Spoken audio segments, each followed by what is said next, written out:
হিসাব বিজ্ঞান বিষয়ে আমরা যখন ব্যাংক সমন্বয় বিবরণী প্রস্তুত করি তখন ব্যাংক সমন্বয় বিবরণীতে যদি জাবেদা করতে বলে তো এই লেনদেনের জাবেদা কিভাবে করব। এখানে বলেছে ব্যাংক কর্তৃক বিজ্ঞাপন বিল পরিশোধ যা নগদানভুক্ত হয়নি।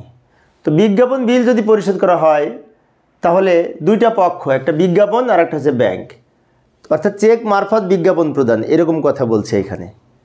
তো এটা জাবেদা হবে বিজ্ঞাপন খরচ বৃদ্ধি পেলে ডেবিট, তাই বিজ্ঞাপন হিসাব ডেবিট হবে, বিজ্ঞাপন খরচ হিসাব ডেবিট হবে।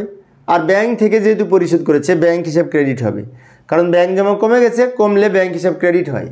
টাকা লিখবো 1000 টাকা, আর ব্যাখ্যা লিখবো ব্যাংক কর্তৃক জীবন বিমার প্রিমিয়াম ব্যাংক কর্তৃক বিজ্ঞাপন বিল পরিশোধ, তাই না? জীবন বিমার ক্লাসটা পূর্বের ক্লাসে ছিল, জীবন বিমাটা কিন্তু উত্তোলনের মধ্যে পড়ে, তাই না? তো যাই হোক, বিজ্ঞাপন বিল যদি ব্যাংক কর্তৃক পরিশোধ করা হয় তাহলে বিজ্ঞাপন খরচ ডেবিট, ব্যাংক হিসাব ক্রেডিট হবে। তো প্রিয় শিক্ষার্থী বন্ধুরা, এই অধ্যায়ে সৃজনশীল প্রশ্নের প্লেলিস্ট আমি ভিডিও ডেসক্রিপশনে দিয়ে রাখবো, ওখান থেকে তোমরা বোর্ড প্রশ্নের সৃজনশীল দেখে নিতে পারবে। ধন্যবাদ সবাইকে।